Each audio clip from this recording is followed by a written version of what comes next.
بسم اللہ الرحمن الرحیم۔ السلام علیکم۔ فلائٹس کے بارے میں لوگ بہت زیادہ ریسرچ بھی کر رہے ہیں اور پوچھ بھی رہے ہیں، اور آپ کو بتائیں گے اب فلائٹس پاکستان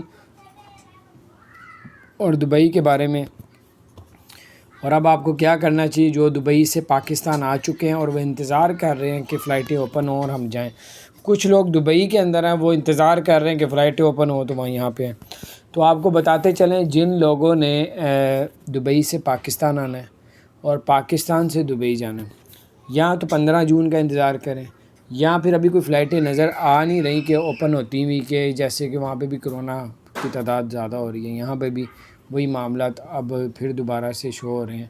تو بہر اللہ تعالیٰ انشاءاللہ خیر خیریت سے سارے معاملات کر دے۔ اب آپ لوگوں نے جانا ہے تو آپ نے جانا اس طرح ہے کہ اگر پاکستان سے دبئی جانا ہے اور پھر آپ کو وایا افغانستان یا کینیا 14 دن قرنطینہ کرنا پڑے گا۔ کینیا کا ای ویزا ہے، افغانستان کا جو ہے ویزا لگوانا پڑے گا، فری ویزا، اور وہاں پہ 15 سے 20 ہزار خرچہ آئے گا۔ افغانستان میں، کینیا میں بھی 15-20 ہزار کا خرچہ آئے گا، اور قرنطینہ میں، افغانستان کے قرنطینہ میں بھی 15-20 ہزار خرچہ آئے گا۔ کینیا کا ویزا 15,000 روپے کا ہے۔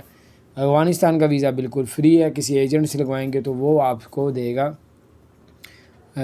تقریباً 35,000 روپے کا۔ اگر خود اسلام آباد جا کے افغانستان کا ویزا لگوائیں گے تو وہ ملے گا آپ کو بالکل فری۔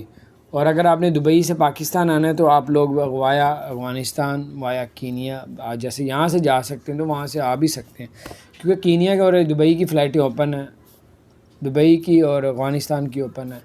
تو اس طرح آپ جانے اور آنے کا سفر جو ہے بڑے آرام سے کر سکتے ہیں۔